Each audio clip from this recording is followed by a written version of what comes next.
Alright, today we're going to change the cabin air filter. I already took the one out that was in there, so this is the Dodge Mopar. This is a 2020 Challenger Scat Pack wide body, but they probably all take the same these model years. So pull on this tab, pull that out, pull down, pull this out. It just clips on the right underneath there. It's just got tabs, and then these clip into place. Take that out. There's one little, it's like a Phillips head, but it's plastic, and what it does is right up inside there. I'm probably not going to be able to show you. Let's see if I can get it to turn so you can see it. Maybe not. Basically, it has a longer side, or an arrow pointing towards the driver's side. When it's locked into place, it's towards the back of the car, so you can see there. I've got it unlocked. Then you can just kind of pry this up a little bit. Now, how will it go? Because what you gotta do, this is the lid, and your air filter's inside this box. Yeah, there it is. There's a little clip in there. They don't make anything easy. See that clip right there? That'll fit down inside of a little hole. And then that's the little guy. See how it turns? It'll lock up underneath the lip. So when it's turned, it's unlocked. I'll try to turn it and show you kind of what it looks like.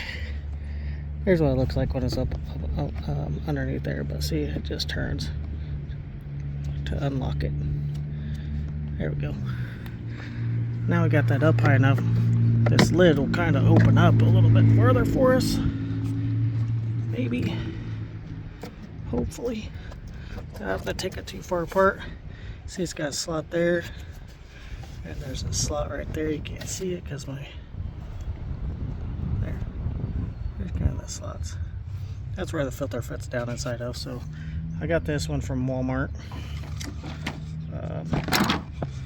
And it says here airflow, so I'm going to slide it down inside there like that. So give me a minute, because get the camera.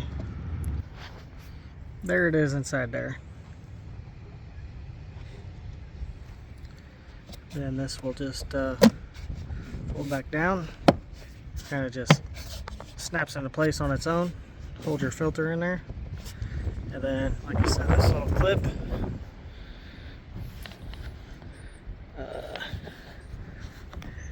Gotta get back that little clip. There's a little slot. There it is. Kind of just fell down on its own. Once you push down right about there, it clips into place. Then you just gotta turn this screw back to where it, and I could turn it by hand now. The Phillips screw head almost wants to strip out.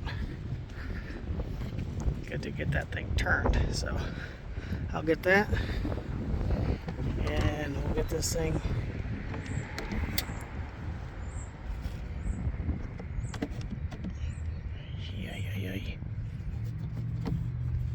With one hand. Shouldn't be that difficult. There's all there is to it. Or if you get one of these little baby screwdrivers, it'll fit underneath the lid. And you can get it there. But like I said, it wants to almost strip because it's not very good plastic. There you go.